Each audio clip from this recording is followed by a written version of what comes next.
యేసయ్యా స్తోత్రం.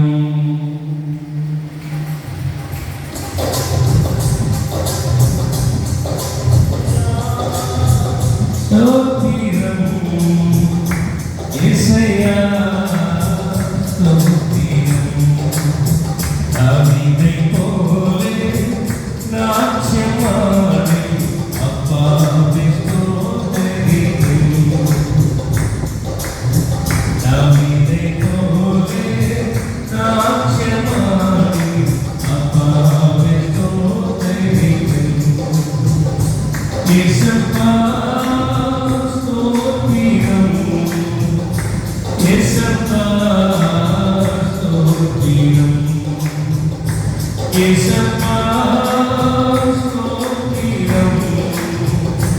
యేసప్పా స్తోత్రం. దావీదు రాజా నాట్యమాడి తండ్రికి స్తుతించెదము. దావీదు రాజా నాట్యమాడి తండ్రికి స్తుతించెదము. యేసయ్యా స్తోత్రము. యేసయ్యా స్తోత్రము. యేసయ్యా స్తోత్రము. దావీదు రాజా నాట్యమాడి తండ్రికి స్తుతించెదము. దావీదు రాజా నాట్యమాడి తండ్రికి స్తుతించెదము. కైతాల తోడు మత్తాల తోడు అప్పాది స్తోత్రము. కైతాల తోడు మత్తాల తోడు అప్పాది స్తోత్రము. యేసప్పా స్తోత్రం. యేసప్పా స్తోత్రం. యేసప్పా స్తోత్రం. యేసప్పా స్తోత్రం. దావీదే పోలే నాట్యమాడి అప్పాది స్తోత్రం. దావీదే పోలే నాట్యమాడి అప్పాది స్తోత్రం. ఆవినాలే అభిషేకం చేసిన అప్పాది స్తోత్రం. ఆవినాలే అభిషేకం చేసిన అప్పాది స్తోత్రం. యేసప్పా స్తోత్రం. యేసప్పా స్తోత్రం. యేసయ్యా స్తోత్రము. యేసయ్యా స్తోత్రము. దావీదు రాజా నాట్యమాడి తండ్రికి స్తుతించెదము. దావీదే పోలే నాట్యమాడి అప్పాది స్తోత్రము. అప్పాది స్తోత్రము.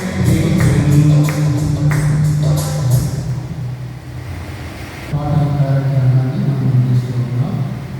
చక్కగా అందరూ దేవుని సేవకులు ప్రభువు మహిమపరుస్తూ చక్కగా పాడారు. తమిళనాడులో ఈ విధంగా ప్రభువును మనం తీసుకుంటున్నాం. మరి ఈ ఆగస్టు మాసానికి మరి దేవుని సేవకులు మన మధ్యలో చేసిన రామనాయ గారు దైవజనులు వాక్య సందేశాన్ని అందించడానికి ముందుగా వాక్య పఠనము ప్రార్థనలో మనం సాగుదాం. మన మధ్యలో ఉన్నటువంటి మరి దేవుని సేవకులు తెలుగు వచ్చినటువంటి ఈశ్వర గారు మొదటి దినవృత్తాంతం పుస్తకము 15:22 వచనాన్ని చదివిస్తారు. మొదటి దినవృత్తాంతం పుస్తకం 15వ అధ్యాయం 22వ వచనం.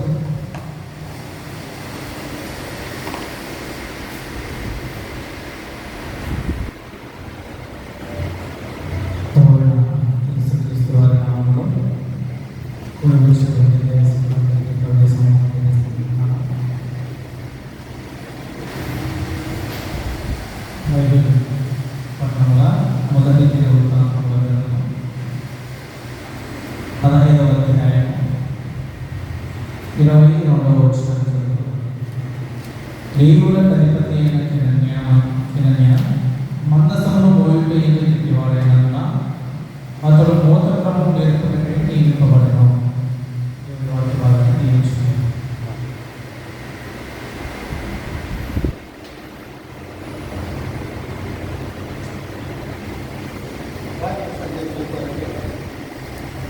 మన మధ్యలో రామకృష్ణ గారు వచ్చి ప్రార్థన చేస్తున్నా వాక్య సందేశం కొరకు మన దేవుని సేవకులు ప్రార్థిస్తారు.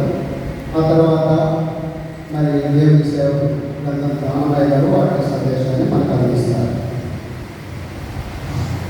పరమ తండ్రి పరిశుద్ధుడా, యేసుక్రీస్తు అమూల్యమైన శ్రేష్టమైన ఈ నామమునకై కృతజ్ఞత స్తుతి స్తోత్రములు వందనములు చెల్లిస్తున్నాను.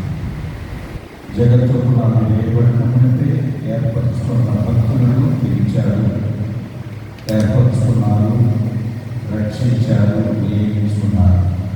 నీ పనికై, నీ సేవకై, నీ పని పునరుద్ధరించుటకై భూలోకంలో నీ రాకడ ఇంకా ఆలస్యపరుస్తూ నీ సేవకై పిలువబడిన దాసులను లోకంలో నుంచి మరొకసారి ఆగస్టు మాసంలో మొదటి తారీఖులో సేవకుల సదస్సులో ప్రభువా మీ బిడ్డలుగా మేము చేకూర్చే భాగ్యం ఇచ్చారు. ఈ సమయంలో దాసులు అన్నగారు గంగం రామయ్య గారు మీ పరీక్షలు నిలబడుతుండగా ఆత్మతో నింపి సరైన దైవవాక్యమును సందేశమును వివరించండి. మీరేం మాట్లాడండి, మీ స్వర్గము వినిపించండి. మీరు వినిపిస్తుండగా గ్రహించే మనస్సు లోపడే హృదయం అనుగ్రహించండి. మీ మాటల మీద లక్ష్యం ఉంచుటకు, వాటిని అనుసరించుటకు, వాటి ప్రకారం జీవించుటకు సహాయం చేయమని మీ కృపాక్షేమమును దయచేయండి. యేసుక్రీస్తు పరిశుద్ధ నామములో ప్రార్థించి వేడుకుంటున్నాము తండ్రి. ఆమేన్.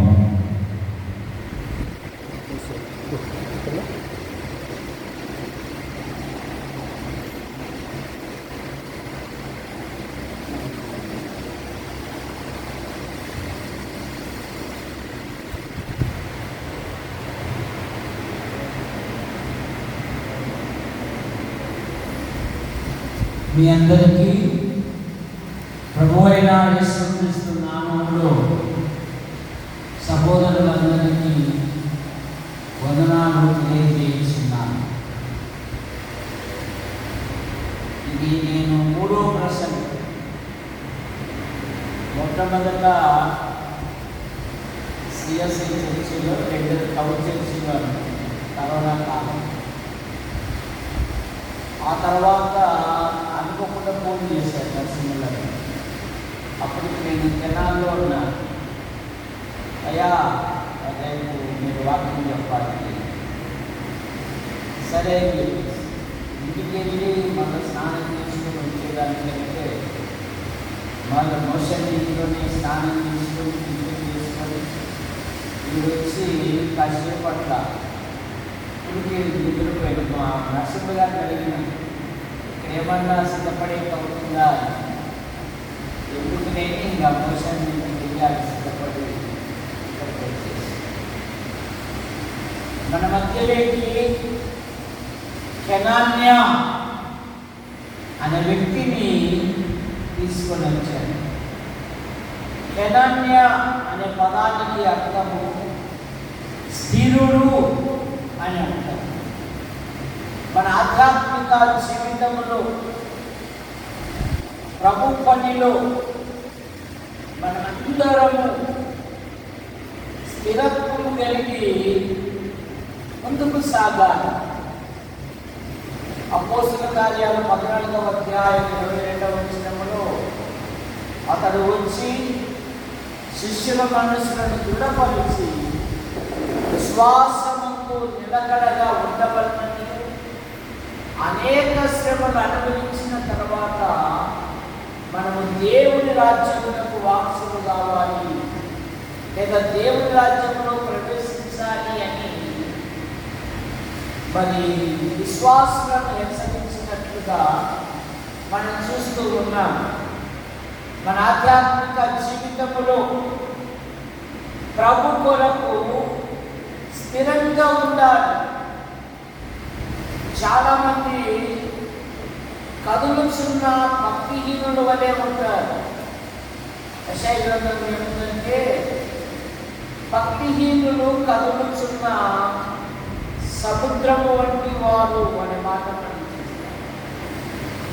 విశ్వాసీ జీవితంలో మన మోషేను గురించి ఏం చదువుతాము అంటే హెబ్రీ పత్రిక 11వ అధ్యాయము 24 నుండి 26 వరకు చూస్తే మోషే పెద్దవాడైనప్పుడు విశ్వాసమును బట్టి ఐగుప్తు ధనము కంటే క్రీస్తు విషయమైన నింద గొప్ప భాగ్యమని ఎంచుకున్నాడు.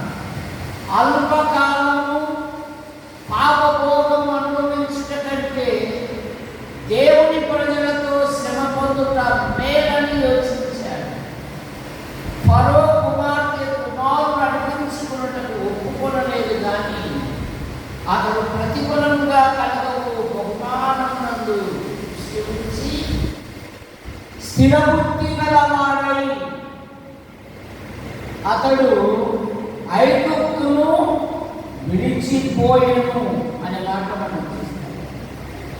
ఇశ్రాయేలీయులు కూడా ఐగుప్తును విడిచి వచ్చారు కానీ వారి మనస్సులో ఏముంది?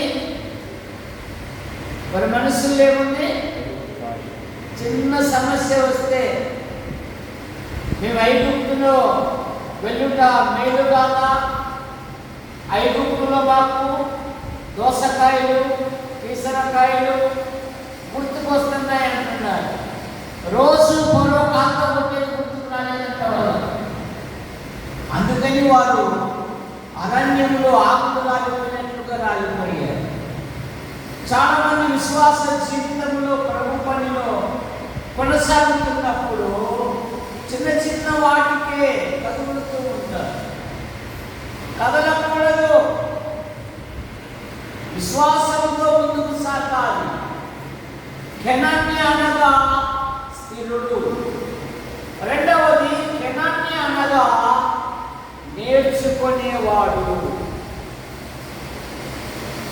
చాలా మంది మేమంతా అయిపోయినాం, బైబిల్ అంతా 2 సార్లు బుక్కులు చేసినాము, మేమేదాన్ని నేర్చుకునేది అని అంటున్నారు. ఒక భక్తుడు ఈ విధంగా సాక్ష్యం ఇచ్చాడు.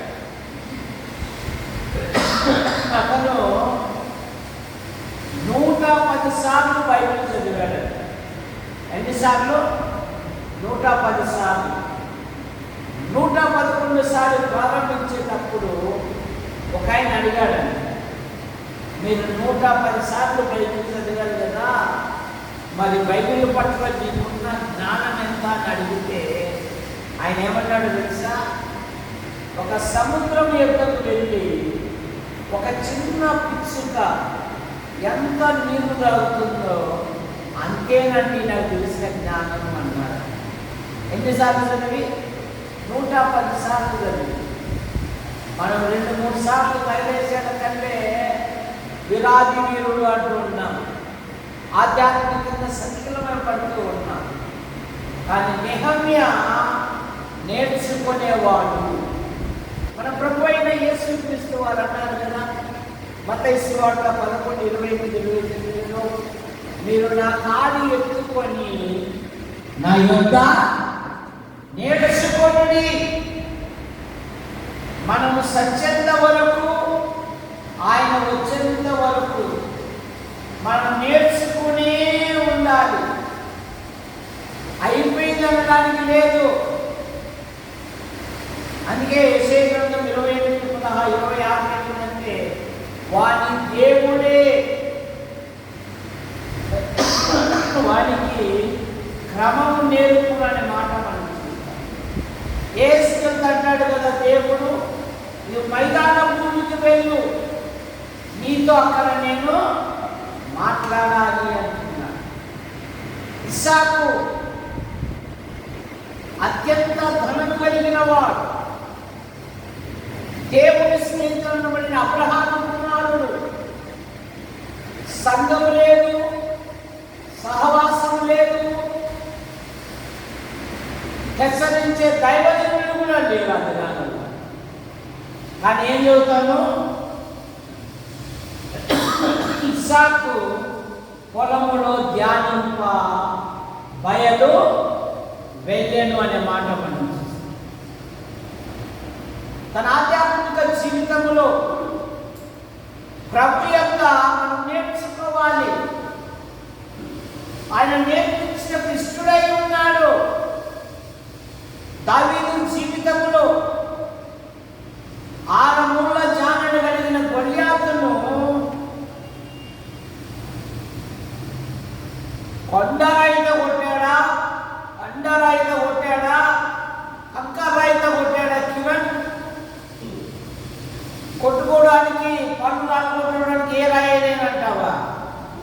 ఏ రాయిత కొట్టాడు? పెద్ద బండరాయి కదా, ఒక చిన్న గులకరాయి.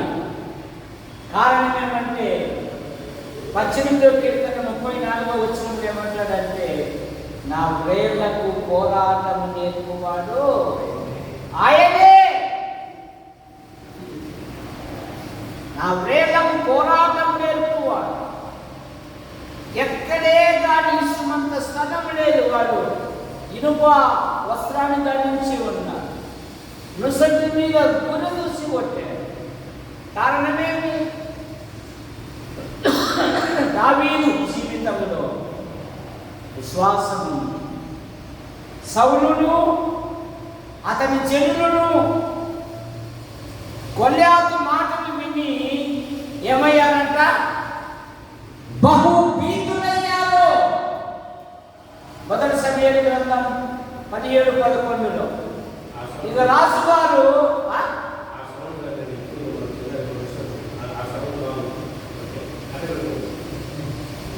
లక్షదిక్కలు ఏమని చెప్పలేదు నీకు.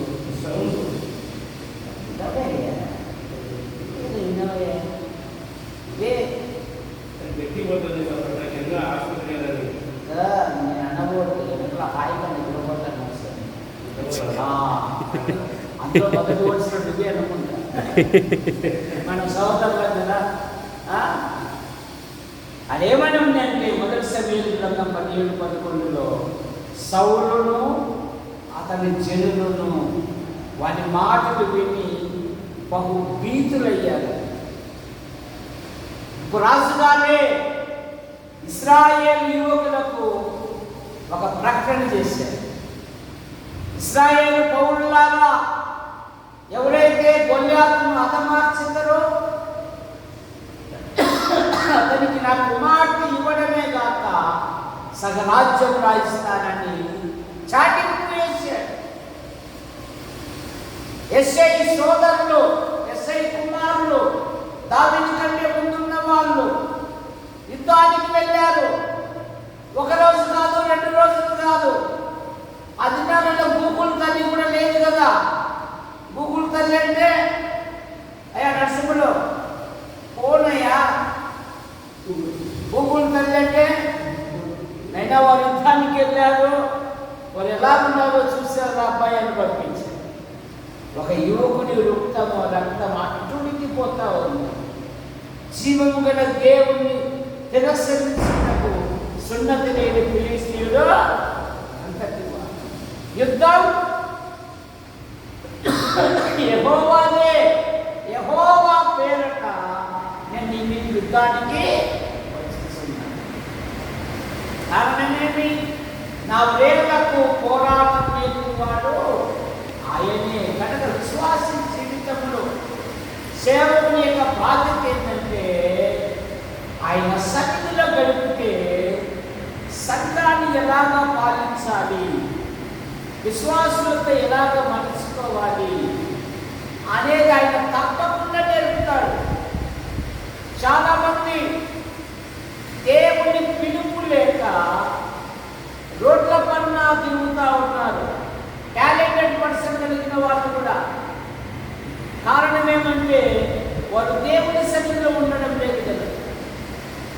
నీ ఆధ్యాత్మిక జీవితంలో దేవుని సన్నిధిలో నువ్వు ఉంటే పిలుపులు అవే పరిగెత్తుకుంటూ వస్తాయి. నిన్న జగ్గైపేటలో 2 పొలాలలో విత్తనం వేసి వాక్యం చెప్పారు. తెల్లారకల్లా ఒక ఆమె వచ్చి, సార్ ఈరోజు మా తోటలో నారు వేస్తున్నాము, మా పొలం కాడికి వచ్చి మీరు కూడా ప్రార్థన చేయండి అని. కారణమేమి? ఒక పొలంలో వేసిన చూసి వాళ్ళు విశ్వాసం కనుక మా పొలాన్ని కూడా రా అని పిలిచారు.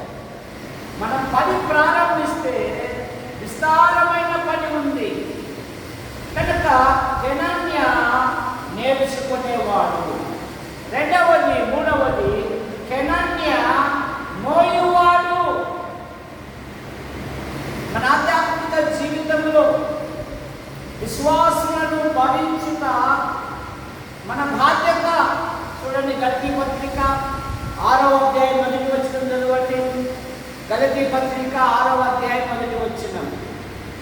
సహోదరులారా, ఒకడు ఏ తప్పితములోనైనాను తప్పిపోయిన ఎడల ఆత్మ సంబంధులైన నీలో ప్రతి వాడును తాను శోధింపబడునేమో అని తన విషయమై చూచుకొనుచు సాత్వికమైన మనసుతో అట్టివాడిని మంచి దారికి తీసుకుని రావాలి. తాను శోధింపబడునేమో అని తన విషయమై చూచుకొనుచు అట్టివారిని సాత్వికముతో మంచి దారికి తీసుకుని రావాలి. కచడగా చదవాలి, సంపూర్ణంగా చదవాలి. కనుక తాను జాగ్రత్తగా ఉండాలి, తన మంద విషయంలో కూడా జాగ్రత్తగా ఉండాలి. తన మంద కొరకు ఎలా ఉండాలంటే మాదిరికరంగా ఉండాలి. ప్రభువైనట్టుగా ఉండకూడదు అంటుంది బైబిల్. 1 పేతురు పత్రిక 4వ అధ్యాయం చదవాల్సిన పత్రిక. మోయువాడు. 5వ మాట నెహమ్య, కెనాన్య గట్టివాడు. ప్రభు పని కొరకు ఎన్ని శ్రమలు వచ్చినా, ఎన్ని బాధలు వచ్చినా, ఎన్ని ఇరుకులు వచ్చినా మన విశ్వాసముతో ముందుకు సాగాలి. ప్రభు పని పట్ల గట్టితనం కలిగి ఉండాలి. అప్పుడప్పుడు మా స్నేహితులు అంటారు, నా ధర్మన వాడు నేను బోధిస్తున్నాడన్నా అంటాడు. ఒరే, వాళ్ళ దగ్గరికి వెళ్ళి నన్ను ఎందుకు తిరుగుతున్నామని వాళ్ళతో మాట్లాడేంత అవకాశం, సమయం నాకు లేదురా. నన్ను కనిపెట్టేవాడు ఒకడు ఉన్నాడు, ఆయన చూసుకుంటాడు పో అని చెప్తాను. నన్ను కనిపెట్టేవాడు, నన్ను కాపాడేవాడు, నన్ను భర్తపరిచేవాడు ఒకడున్నాడు, ఆయన చూసుకుంటాడు. మనం ఏం చేస్తున్నామంటే దేవుని పనిలో ధైర్యంగా ముందుకు సాగాలి. మొదటి దినవృత్తాంతంలో 9వ అధ్యాయము 13వ వచనము చివరి భాగములో వీరు దేవుని మందిర సేవ విషయములో మంచి గట్టివారు అనే మాట మనం చూస్తాం. ఏమంట? వీరు మంచి గట్టివారు. అలాగే 26వ అధ్యాయం 8వ వచనములో కూడా వీరు మంచి గట్టివారు అనే మాట మనం నెహమ్య అనగా కెనాన్య అనగా గట్టివాడు. రెండవది కెనాన్యలో ఉన్న మరొక మాట ఏంటంటే కెనాన్య ప్రభు పని విషయములో స్థిరత్వం కలిగి ముందుకు సాగేవాడు. 1 కొరింథీ పత్రిక 15:58 నా ప్రియ సహోదరులారా, మీ ప్రయాసము ప్రభునందు వ్యర్థము కాదని ఎరిగి కదలని వారై ప్రభు కార్యాభివృద్ధి యందు అప్పటికప్పటికి కాదు. చాలా మందికి అప్పటికప్పటికి చూపిస్తూ ఉంటారు. పరలోకం నుండి దేవదూత దిగి వచ్చిన వలె కనపడుతూ ఉంటారు, నటిస్తూ ఉంటారు అప్పటికప్పటికి. కానీ బైబిల్ ఏం చెప్తుందంటే ఎప్పటికీ. నిన్న మధ్యరాత్రి నేటి ప్రభువు గురించి చెప్పంటే నాకు ముందు చెప్పేది లేదా నరసింహన్న? ముందు ఓ దినం చెప్పేది లేదా? ఏందనుకుంటుంది? కారణం ఏమంటే బజార్లో వాతాకాన్ని కొడతా ఉంటాడు కనుక ఏం చెప్పగలడు? ఏం చెప్పలేడు. కానీ ఇక్కడ ఏమంటుందంటే మధ్యరాత్రి అయినా కానీ నిన్ను పిలిచిందే హేతుబడుకు ప్రతి వానికి ఎల్లప్పుడూ సిద్ధముగా ఉండాలి అంట. 1 పేతురు పత్రిక 3వ అధ్యాయం 15వ వచనములో, 3వ అధ్యాయం 15వ వచనం,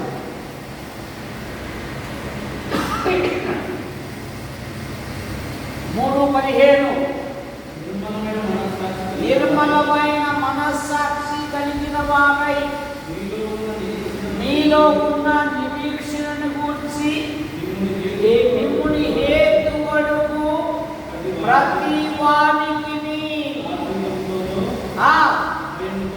భయముతోను సమాధానము చెప్పుటకు ఎల్లప్పుడూ సిద్ధముగా.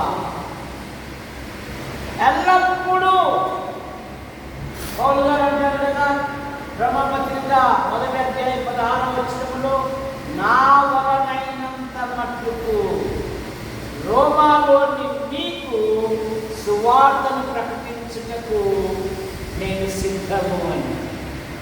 దావీదు అనుచరులు అన్నారు, నువ్వు ఏ మాట సెలవిచ్చేదవో అది నెరవేర్చుటకు మేము సిద్ధముగా ఉన్నాము అన్నారు దావీదు అనుచరులు.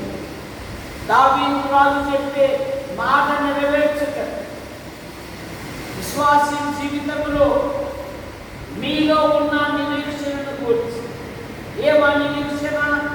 నేను ఇక్కడ కళ్ళు మూస్తే నేను అక్కడ కళ్ళు ఏమబ్బా నాకు సరిగ్గా తెలియదబ్బా అన్నావు అనుకో, నువ్వేం సేవకుడు అయ్యాను. మీలో ఉన్న నిరీక్షణను గురించి హేతుబడుకు ప్రతి వారికి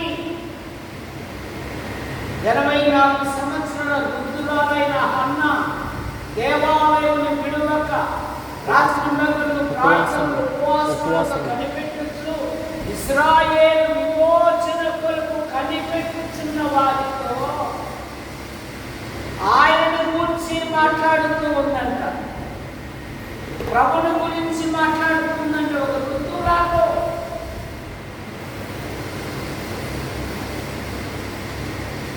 మనము ఈ మొబైల్ ఫోన్ వచ్చినాక ఆధ్యాత్మిక ప్రక్రియ నిరంతరము మనము దాన్ని చేసుకోవడం లేదు. సాతాను ఫోన్ రూపంలో అందరికి అప్పచెప్పాడు. కుటుంబంలో కూడా మాటలు లేవండి, తల్లిదండ్రులకు మాటలు లేవు, పిల్లలకు తల్లిదండ్రులకు కూడా మాటలు లేవు. కానీ బైబిల్ భక్తులు ఏమన్నారంటే, నేనును నా ఇంటి వారును యెహోవాను. యెషయా ప్రవక్త ఏమన్నాడంటే, నేనును యెహోవా నాకిచ్చిన పిల్లలు.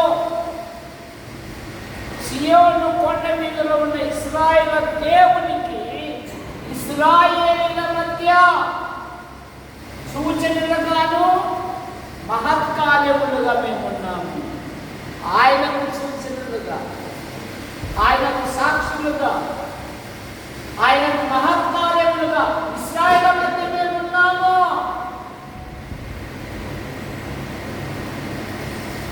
ఈ సాక్ష్యము ఇశ్రాయేలీలు ఐగుప్తు నుండి విమోచింపబడ్డారు, దేవుని చేత నడిపింపబడుతూ ఉన్నారు, దేవుని చేత పోషింపబడుతూ ఉన్నారు, దేవుడే వారికి నాయకుడిగా ఉండి నడిపిస్తూ ఉన్నాడు. ఇట్టి తరుణంలో తమ సంతానమును దైవ భక్తులు పెంచుకోలేదా? దేవునితోనే పెనుగులాట పెట్టుకొని అరణ్యంలో ఆకురాలు పోయినట్లుగా ఎన్నిసార్లు సరిగారు? 10 మార్లు సరిగారు. అందుకని వారి సంతానము దేవుని ఎరగని వారిగా పుట్టారు అంటారు. న్యాయాధిపతుల గ్రంథం 2:10. న్యాయాధిపతుల గ్రంథం 2వ అధ్యాయం 10వ వచనం.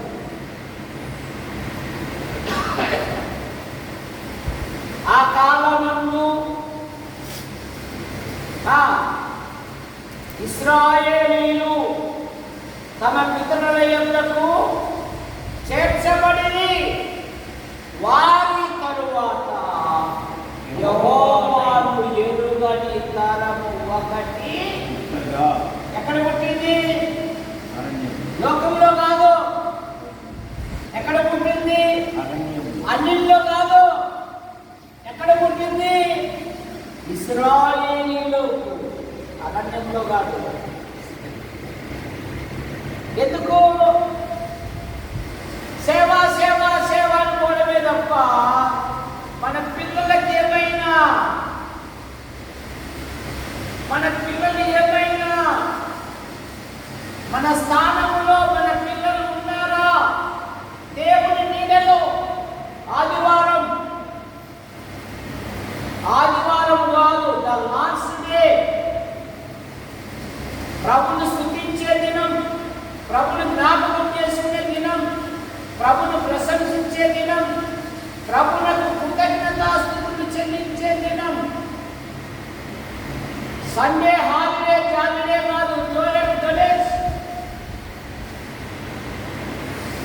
ద లాస్ట్ డే ప్రభు దినము. మా క్యాలెండర్లో ఆదివారం అనే మాట ఉండదు, ప్రభు దినము అని ఉంటారు. సోమవారం నుండి శనివారం వరకు ప్రభు నుండి మనం పొందుకుంటాం. ఆదివారం ప్రభులకు ట్యాక్స్, గిఫ్ట్ ట్యాక్స్ ఇవ్వడానికి వస్తాం దేవుని సన్నిధికి. ఆయన కృతజ్ఞతాస్తుతులు చెల్లించడానికి వస్తాం. గత నెలలో 250 మంది విమానం ఎక్కారు. అందులో ఒక అందమైన ఫ్యామిలీ.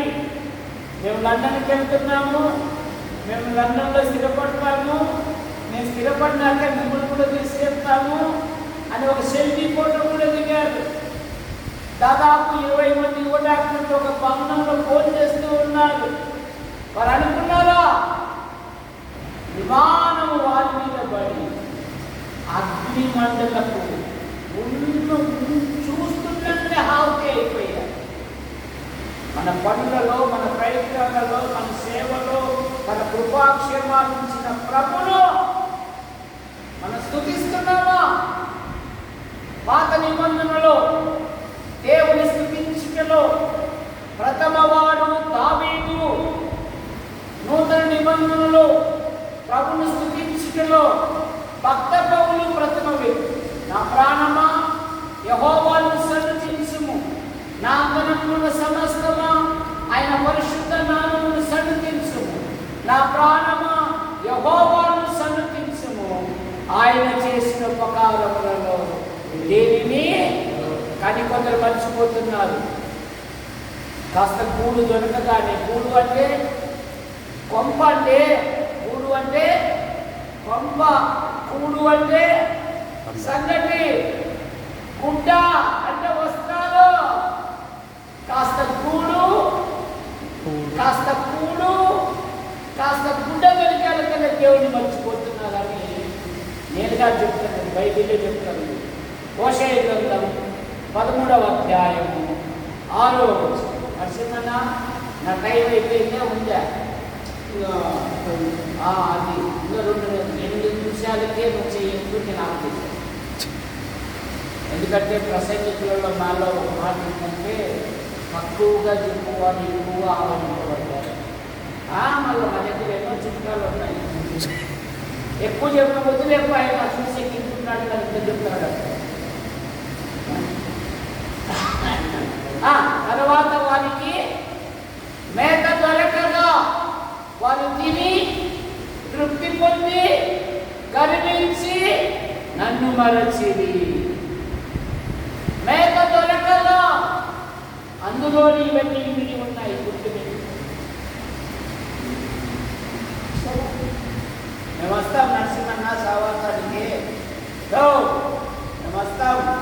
కానీ ఒక్కడు మాట నవ్వుతున్నామని నిందలేని జీవితం. యేసు ప్రభువారు నిందించబడ్డారు. యేసు ప్రభువారే అన్నారు, నా నామం కొరకు జనులు హింసించి నిందించి మీ మీద చెడ్డ మాటలు పలుకున్నప్పుడల్లా మీరు సంతోషించి ఆనందించుడే. యేసు ప్రభు రాకమునిపే మోషే ఏం కోరుకున్నాడు? క్రీస్తు విషయమైన నింద. ఈ లోకానికి యేసు ప్రభు రాకమునిపే ఏం కోరుకున్నాడు? క్రీస్తు విషయమైన నింద. ఆది అపోస్తలుడు ఆ నామము కొరకు అవమానము పొందుటకు పాత్రులమని ఎంచబడినందున మహాసభ ఎదురు నుండి పారిపోయారు, వెళ్ళిపోయారట సంతోషం. నువ్వేమో అసలు ఒక్క మాట అడుగుతున్నావు. కెనానియాలో ఉన్న మరొక విషయం ఏంటంటే నియమింపబడిన వాడు. కెనాన్యా నియమింపబడినవాడు. ప్రభు పనికి నిన్ను నన్ను నియమించుకున్నాడు ఆయన. మొదటి పేతురు పత్రిక 2:9 చీకటిలో నుండి ఆశ్చర్యకరమైన తన వెలుగులోనికి మిమ్మల్ని పిలిచిన వాడికి నాతిశయమును ప్రచురము చేయబడిన నిమిత్తము ఏర్పరచబడిన వంశమును రాజులైన యాజక సమూహమును పరిశుద్ధ జనమును ఒకప్పుడు ప్రజగా ఉండక ఇప్పుడు దేవుని ప్రజలైంది. పిలిచిన వాడి గుణాతిశయములను ఏం చేయాలంట? శిలోమందిని అడుగుతున్నారు, వేదు ప్రియుని కన్నా నీ ప్రియుని విశేషమేమి? నా ప్రియుడు ధవలవర్ణుడు రత్నవర్ణుడు 10,000 మందిలో. అరే అబ్బాయి నీకు ఎంత సూపు వచ్చేదిరా అని అడుగుతున్నారు. ఏమోనండి, మునుపు నేను పుట్టానే కానీ ఇప్పుడు నేను మీరు కూడా ఆయన శిష్యులు కాకూడుతున్నారా అన్నప్పుడు నేనే చేయటంలా వడ్లు ఆ చిన్న అవకాశాన్ని సత్తులను తీసుకొని మీరు కూడా ఆయన విశ్వాసం ఉంచండి అన్నట్టుగా వాళ్ళకు ఒక మాట చేరవేశారు వారు. మరి మనము మన నెల్లూరు జిల్లాలో కడప జిల్లాలో 2 రోజుల సువార్తలో ఒక లాయర్ వచ్చాడు. ఎట్లయినా కానీ ఈ సువార్తను ఆటంకపరచాలి, దేవుడే తొలగించాడు. నిర్భయంగా ప్రజల మధ్య ఇప్పుడేడన్నా పోతే రాళ్ళతో కొడతారన్నా మన బలహీన వర్గాల మధ్య ఆధారం చేసిన సువార్త చెప్పచ్చా చెప్పకూడదా?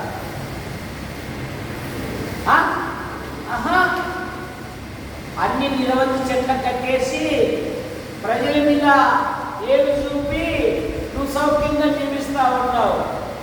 ఆ భారం లేదు. ప్రజల మీద ఒక నింద దాడన్నా పని. కెనాన్య నేర్పువాడు. కెనాన్య నేర్పువాడు. మన ప్రజలకు ఏం చేయాలి? మనము నేర్పించాలి. ద్వితీయోపదేశకాండం 31వ అధ్యాయం 12వ వచనం.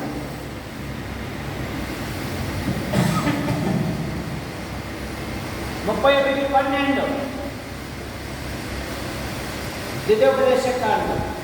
మోషే నీ దేవుడైన యెహోవాకు భయపడి ఈ ధర్మశాస్త్ర వాక్యములన్నిటినీ అనుసరించి నడుచుకున్నట్లు పురుషులేమి పిల్లలేమి పురములో ఉన్న పరదేశులేమి వాటిని విని నేర్చుకున్నకై అందరినీ ప్రోగు చేయవచ్చు. నేర్పించాలి. తిమోతి ఇంటిలో అనా విశ్వాసం అనే పదం ఎన్నిసార్లు ఉంది? తిమోతి ఇంటిలో విశ్వాసం అనే పదం ఎన్నిసార్లు ఉంది? తిమోతి ఇంటిలో చెప్పండి. నరసింహులన్న కౌంట్ చేయలేదా? 3 తరాలుగా ఉంది. మొదట అవ్వ రక్షించబడింది, తర్వాత అమ్మ రక్షించబడింది, తర్వాత అమ్మమ్మ గర్భముల నుండి అది నీయందు సహా వసించుతున్నదే. మన విశ్వాసం మన పిల్లలకు అబ్బుతుందే లేదా? మన పిల్లలు మోకరించేవారుగా ఉన్నారా లేదా? మన తర్వాత మన స్థానమేమి? మన పిల్లలకు ఏదితో దేవుడు అంటున్నాడు, నాకంటే నీ పిల్లలను అధికముగా ఏమైంది?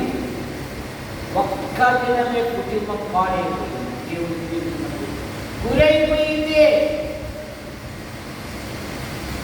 యోగు అత్యంత ధనవంతుడు, సంపద మీద మనసు లేదు యోగునకు, సంతానం మీద మనస్సు.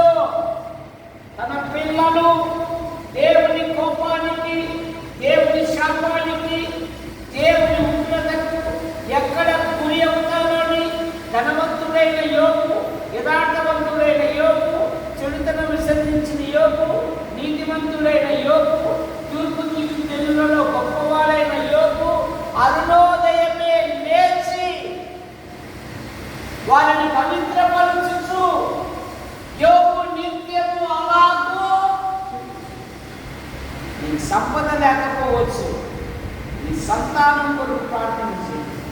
బైబిల్ పండితులు అన్నారు, తల్లిదండ్రులంట తమ పిల్లలను ఒకటి హీరోలుగా చేయగలరు అంట, రెండు హీరోగా చేయగలరు అంట, మూడు హీరోగా చేయగలరంట. అసలే దానికి తక్కువనైనా చేసుకునే అమ్మాయి నల్లటోడు అంటారు, 11 అయినా పడుకోబిడ్డ, 11 అయినా. కానీ మోసే తల్లిదండ్రులు వారు ఐగుప్తులో ఉన్నారు, బానిసత్వంలో ఉన్నారు, వారి మనసును కఠినంగా పనిచేస్తున్నారు, వారి మనసులను విసిగింపజేస్తున్నారు, దౌర్జన్యంతో పని చేయించుకుంటున్నారు. అట్టి సందర్భంలో మోసే తల్లిదండ్రులు తమ పిల్లలను హీరోలుగా చేశారు. మోసే నాయకుడుగా ఉన్నాడు, అహరోను ప్రధాన యాజకుడుగా ఉన్నాడు, మిరియాము ప్రవక్తిగా. నీ పిల్లలను ఉన్నతమైన వ్యక్తులుగా చేయడానికి సదుపాయాలు అక్కర్లేదు. నీ పసి పిల్లల ప్రాణము కొరకు నీ చేతులు ఆయన తప్పు. ప్రార్థించు. కెనన్య గట్టివాడు అని మాట విన్నాం కదా. ఒట్టోళ్ళు కూడా ఉండాలంట. ఎక్కడున్నారు ఒట్టోళ్ళు? ఒట్టివారు ఎక్కడున్నారు? గలతీ పత్రిక 6వ అధ్యాయం. ఎవడైనను ఒట్టివాడై ఉండి, గట్టివాడు కాదంట. 2వ వచనం 6 నుండి చదవండి. ఎవడైనను ఒట్టివాడు, గట్టివాడు కాదు, ఒట్టివాడు. మొదటి కీర్తనలో కొట్టువారు చూసారా? గాలికి లేపబడిన కొట్టువలే. ఎవడైనను ఒట్టివాడై ఉండి తాను ఎన్నికైన వాడని చదవాలి. ఎన్నికైన వాడినని అనుకున్న ఎడల తానే మోసపోయి కనుక ఒట్టివాడిగా గట్టివాడిగా. నాకు ఇచ్చిన అవకాశాన్ని బట్టి ప్రభువును స్థుతిస్తూ చిన్న మాట ప్రవచించిన మాటని మా ఆధ్యాత్మిక జీవితంలో 7 నెలలు నేను కాపాడి 8వ నెల బహుమానం వేయించి మొదటి దినమున సహోదరులు ఐక్యత కలిగి నివసించుట ఎంత ధన్యతని మాటలు బట్టి మా పాస్టర్ అసోసియేషన్ గౌరవనీయులు థామస్ రెడ్డి గారు అతని బట్టి వారి కుటుంబ సభ్యులు, ఆసుపత్రి స్టాఫ్ సిబ్బందిని బట్టి ఇస్తారు. అక్కడికి వస్తున్న ప్రతిరోజు స్వస్థపరచబడినట్టుగా పొందున్న సమయంలో మహిమ పొందమని యేసు ప్రభు నామములో ప్రార్థిస్తున్నాం తండ్రి. ఆమేన్.